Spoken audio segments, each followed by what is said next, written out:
welcome back to the studio as Warlords of the Deep take the victory over the Epic Finns that might still be winning the tournament, but from the loser's bracket. Yep, they have a much harder path ahead of them. But you can just see there, the Hydra team knows what's up. Yeah. Like they just constantly show good, solid piloting. And I remember from the last New Eden Open, they flew in, I think, my all-time favorite tournament match, which in which they actually circled the enemy team for about 5 minutes until they found a weak spot and then just annihilated them in about 2 minutes. That was an amazing match. And one thing I often see Warlords doing early in tournaments against teams that might be a little bit weaker, or maybe just so they don't show as much. I feel like that's a big part of it too, is they just don't want to show their strongest stuff early. And they can win with setups like this, is they tend to go with this kind of thing. I feel like we often see them using Slipners or something else that everyone else is using. I feel like in the last Alliance tournament, they went with triple Dominic setup type stuff that everybody else was running and really doesn't give anything away at all. Yep. They do that early. They fly it better than most people, and so they do just fine. And then later on in the tournament, we see them doing more. It also just is also just a thing where they're a team that's testing internally. They're not really testing against other people because they don't want anybody to see their setups. And a setup like this is something that they're going to test all of their new experimental stuff against. So the opposing force on that team knows how to fly it, knows exactly what it does, and probably have flown more practice matches than a team who might be looking to take this to the finals. A setup like this. Wait, which setup? So a setup like this, it's a generic one. The Slipner setup. Yeah, they've flown it as an opposition to their highly experimental, high-grade setups, potentially even more than teams that are looking to take it all the way. That's absolutely true. The stuff that you kind of identify early in practice, or the stuff that's historically very good, ends up being like the standard you have to test against. And so, like you're saying, every time you want to run a test of something new, at least half your guys are running it in the standard setup. And then by the time you get to the tournament, you're so comfortable with that stuff. And they're not even really practicing for this. It's just a backsplash of practicing for stuff against they think that they'll have to pull it against harder opponents later on. Right. Yeah.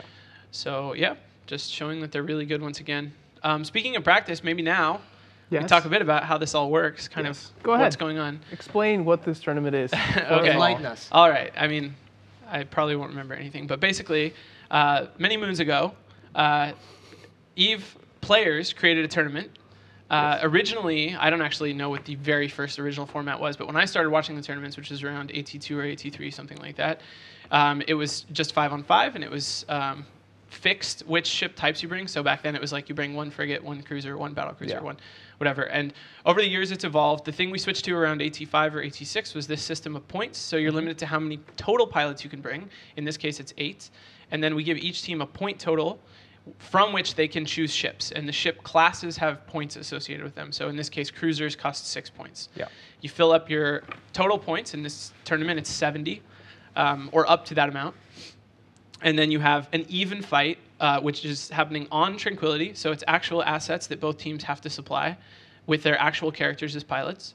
And we put them in a special system using, the GMs move them to a system where they can't be interfered with.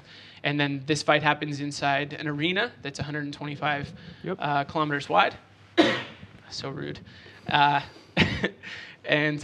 you can't fly out of the arena. You can't warp anywhere. And of course, there's been lots of little changes over the years in terms of the way we balance those point numbers. Specific rules, like we've had flagships. Originally, we didn't have banning. We've messed with how many logistics you're allowed to have, how many ships of a given type you're allowed to have. Effectively, we've evolved the entire process. Yep, it's been changing, but it's always kind of centered around this basic idea of you have some points, a cap on the points and a cap on a number of pilots. You bring them into a match against a team that's dealing with the same constraints. I mean, I think so. I've been now in charge of tournaments since the last NEO. So the direction we've generally been taking tournaments is we want to have as much variance as possible while still keeping a level playing field with the whole point structure and banning structure and so on. And we also want to try and move towards a really approachable tournament structure. So at the end, this is not the final form of the EVE Online tournament structure. It's not gonna stay just like the Alliance tournament and the New Eden Open forever. We want to do some lower barrier of entry tournaments and more of an entry level tournament thing, getting everybody involved. And actually we ran, I I kind of was hoping it'd come up at some point during Yeah. Vegas. We ran a really amazing format that works really well at live events, probably doesn't work as well on TQ, but shows kind of the potential of the sort of events you can do in EVE. And basically the way that worked is we had ships pre-fitted. The fits were designed by former winning tournament teams. In this at Vegas, it was by the Alliance tournament teams that had done the best, so Hydra and PL. Designed some fits for a few select ships, and then people just walked in groups of 5, totally unorganized, sat down at the computers, chose one of those ships, and then just brawled with each other. Yeah. And it went really, really well. It was really fun to watch. And we'll be doing that at FanFest this year as well. Great. That's a really fun format. It's a lot different than this. Some things are the same, but it's... You sit down, you play a match. If you win, you get a prize. Yep. And that's kind of... And the stuff's set up for you. Yeah. And it's cool. This sort of format, I mean, it's a lot different. We talk about how it's really not the same as TQ. There's a lot of things that are different about PvPing and EVE from this, but this highlights some really important parts of it. You know, being able to fly with other people, being able to manage your ship. Yep. A lot of the same stuff carries over. So, do you think there are any tournament-specific tactics that you would never use in general TQ play? Yeah, I would say so. The tactic where I fly to the edge of the arena and then obviously, the opponent flies behind and it explodes. Obviously, but that's still kind of like slingshotting or something along those lines to lose a tail or whatever. Like, is there anything that's completely unique to the tournament that you would never ever see anyone use? I mean, some like an example of a really simple thing that's dramatically different than TQ but has a huge effect on the tournament is just not having to scramble your opponents. Like, that doesn't necessarily lead to any one specific tactic, but it changes the way things work so much. It's basically having an extra mid slot on a huge amount of your ships, especially at this scale. If you're flying, 8v8 in an actual fight in low sec or something like that, every ship on the field is probably going to have warp scrambling on it, unless it's logistics or something. And so that means every ship is drastically different than it is on TQ, and that's... and then tactically, it's also different too. You don't have to stay close to people necessarily when you would otherwise. That kind of thing. It's as though your enemies are in like an inescapable warp disruption field. Like it's almost as though they are. They are actually. I know. Yeah. There's a lot of little things like that just come from it working differently. In terms of what you're allowed to bring and that kind of stuff. But the Edge of Glory thing is probably the best example. I also, for instance, when I PvP on Tranquility, I also never really have smoke behind me. I never have a smoke machine running, like just when I happen to be PvPing. I knew it was a mistake putting that button so close to him, but this is a mistake that I made, and I completely take all blame. This might be something I should add to my setup at home, just whenever I'm PvPing. And I'm that would actually really be. Good about myself. Just we highly encourage everyone to get smoke machines and lights and lasers. You should just go with this for behind all the streamers. Yeah. The Uhurt guys like Squeebles. Why doesn't he have a smoke machine? Wow. I don't even think he has a web camera. What? I know. You had a web camera. I'm actually shocked by the number of people who have no webcams. Just in general, everyday You know what's more shocking to me? How much people want to watch gamers in person. Why does everyone have a webcam? It's kind of weird. I don't know. It's a good question. But I have the bands for the next match if you're interested. Yes. So the Satyrs. Is that the correct? No. Satyrs. Satyrs. Okay, thank you. The Satyrs. The Satyrs. He's foreign. Don't make fun of him. Come on. He grew up in Texas or something. Yeah, but I never used that word. Satyr?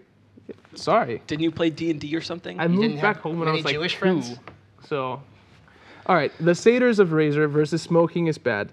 The Satyrs of Razor banned the Armageddon and the Sleipnir, and Smoking is Bad banned the Vexor and the Dominics.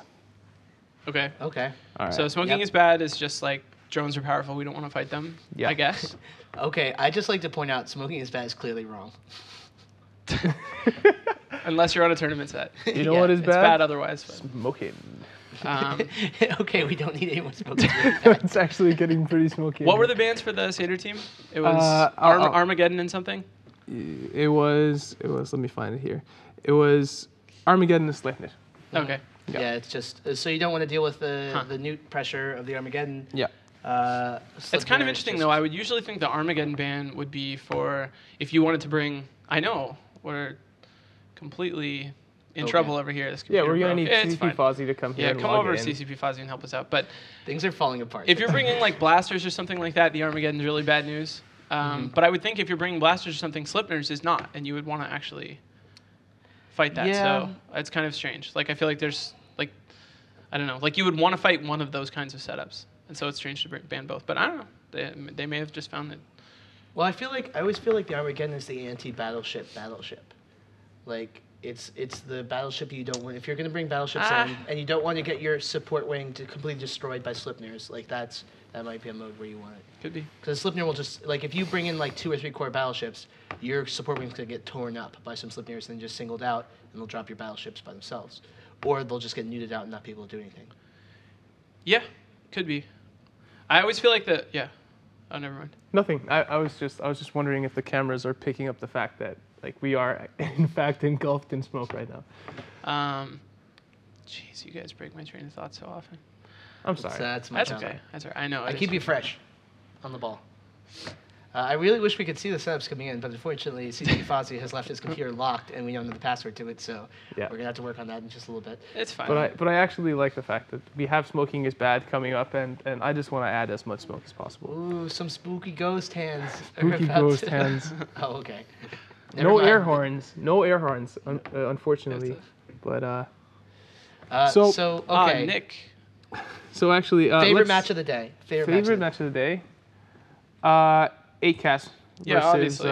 yeah. That was like the best match in like 4 tournaments. Yes. You can't. Yeah, that's. It was that's fun. really, really good. Yay! Now we can talk about spaceships. All right, Yay. the match is actually ready. So Great. I'm just gonna turn our glasses red, apart from go Rises, time. because he doesn't have it on top of his coaster. And get predictions. CCP Rise, who do you think is gonna take this match? My sheet says that I picked smoking is bad. I don't have my sheet, but CCP Fozzie's sheet said smoking is bad, and I kind of agree. Yeah, Wow. I actually picked smoking is bad as well, and This we all is- agree. And historically, that has meant that the team we pick wins. So let's see if we Oh. can continue that. This is crazy, and I think that actually Wait, Cube should look into We're this. cutting away. We'll do this later. Sorry. All right, let's cut. Let's All right. watch some ads.